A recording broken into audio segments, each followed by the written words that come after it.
Why is it that someone in a nursing home can't even remember their own child's name, yet they can still sing along word for word to that old Frank Sinatra song from like 70 years ago? How is that even possible? Have you ever wondered why one song gives you chills, while another song that millions of people absolutely love leaves you feeling nothing? Or why you get emotional hearing a melody from your childhood, while someone next to you barely responds? Well, today we're diving deeply into how your brain reacts to music, how your memories shape your taste, and why the music stays with us long after everything else fades. This video is going to be fascinating and maybe even a little life-changing. Hello, my name is Jay Hoard. Thank you for being here. I am the founder of Autism Music Australia. I've taught over 10,000 kids and adults and created unique color-coded systems that makes learning music for kids super easy. And today we're going to be exploring something truly mind-blowing. So you might think that your music taste is completely unique, but here is the reality. Your brain is actually pre-wired to respond to certain sounds. Your emotions, your culture, your memories, your biology, your childhood, and even your genetics are deciding what music you love. Your playlist is not random, and the best part is your musical tastes are constantly evolving from your life's experiences. So think about this. Have you ever heard a song that you have not listened to for years and instantly felt like your mind or your body traveled back in time? The smells, the feelings, the place, the people, and everything just comes back instantly. That is because music is one of the only things that actually activates the entire brain all at once. Memory,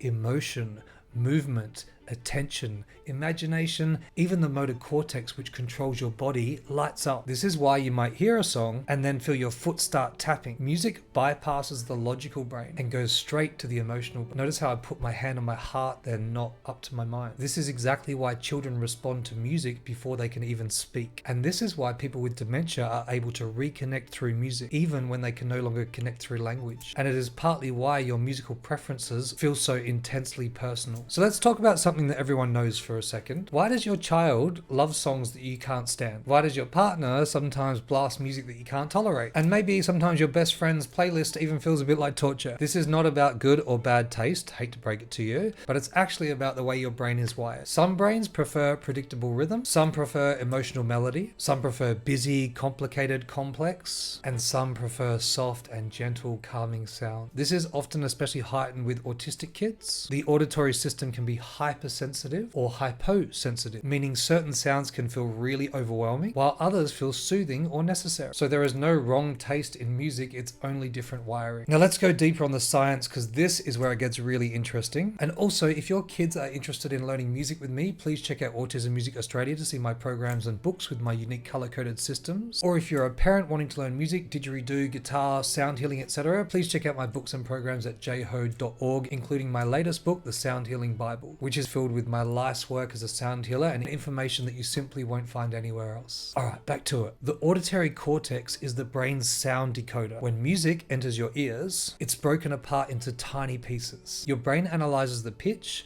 the rhythm, the tone, the tempo, the volume, the frequency, and the texture. Some brains get excited by rapid rhythms like drums, me definitely, and some activate with more long, flowing melodies like violins or vocals. This is why certain kids love percussion instantly, and others love piano, others love ukulele, and some kids just love the sound of bass. Number 2, the dopamine reward system. When you hear a sound that your brain loves, dopamine floods your system. Of course, this is the same chemical associated with joy, motivation, craving, and reward. And this is why a song can give you chills or goosebumps. Goosebumps are literally the nervous system exploding with pleasure. Number 3, why songs get stuck in your head. Your brain is obsessed with patterns. When it finds a melody that is simple, repetitive, and slightly unpredictable, it memorizes it instantly. This is why nursery rhymes stick. This is why advertising jingles stick. And this is why TikTok songs take over your mind for days. Number 4, music, movement, and autism. Music and movement are connected. This is why kids on the spectrum often love rhythmic repetition, tapping, drumming, humming, or rocking back and forth. Their bodies are actually regulated through rhythm. Music is able to function as an emotional regulator. That's why changing a song can have such an impact on someone's emotional and physical reactions, and almost completely flip the state that they're in. Now, moving on to your musical DNA. Studies show that musical ability and musical preference have a strong genetic component. Some people are born with a heightened rhythmical detection, some with a stronger melodic memory, and some with increased emotional response to harmony. Then, after genetics, there's childhood exposure. The music you hear in the first 10 years of your life creates the blueprint for your taste. If your parents listen to jazz, you're way more likely to gravitate to it later. If you grew up hearing rock or reggae or classical music, your brain formed pathways around these sounds. This is exactly why we expose kids at Autism Music Australia and my other music schools to as many genres as possible. It grows their musical brain. Next is synesthesia and amusia. Some people actually see colours when they hear music. Some actually feel physical sensation, and some cannot recognize pitch at all. And this just proves how dramatically the musical experience can vary from listener to listener. So it's good to know that there is no normal way to experience music. It is well beyond normal. Next, on to culture and how your culture actually massively shapes your musical preferences. Music from different parts of the world uses different scales,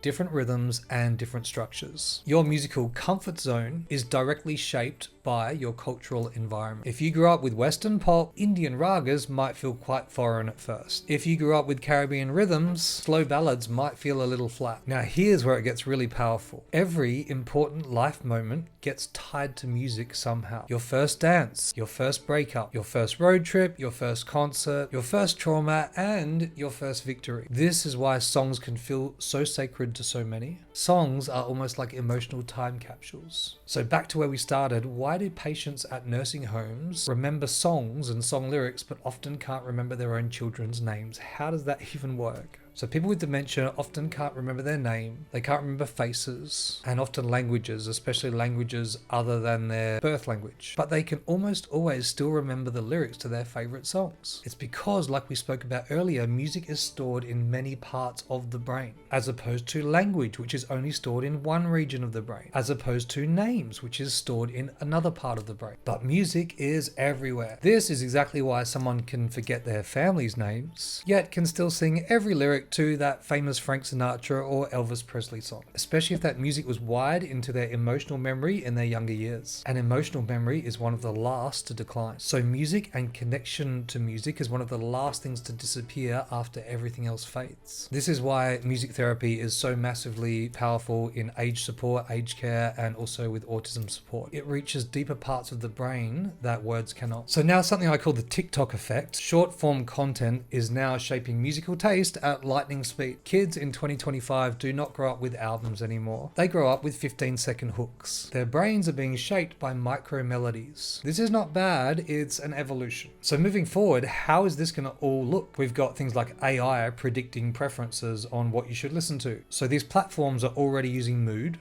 behavior, and listening history to predict what you will like next. Your playlist is no longer random. It's a reflection of your psychological profile. And it's predicted that soon your headphones will be able to read your brainwaves and adjust the music in real time. So that means if you're feeling anxious, you will have calming harmonies. If you're needing focus, you have rhythmic low frequency beats. If you're feeling tired, you have an energizing tempo, and so forth. So the idea will be that that sound becomes your own personal therapy system. So that brings the question, what will count as good music in the future? Well, music is always changing. Rock was once rebellious, rap was once controversial, and electronic music was once considered strange. Every generation redefines what music should sound like. Your children are going to love genres that don't exist right now, and their children are going to love music that's been shaped by technology that doesn't exist yet. And that's the beauty of it. The music never stops evolving. So the next time your child obsesses over a song that seems strange for a minute, their brain is building an identity. Their emotions are expressing themselves. Their memories are forming, and their wiring is shaping itself. So music is not just entertainment. It is therapy. It is communication. It is memory and memory forming, and it brings connection. Music can literally be the soundtrack to a child's development. So in our programs at Autism Music Australia, we have guitar, piano, and rhythm, but we also have the songwriting program. And that was designed to really enhance that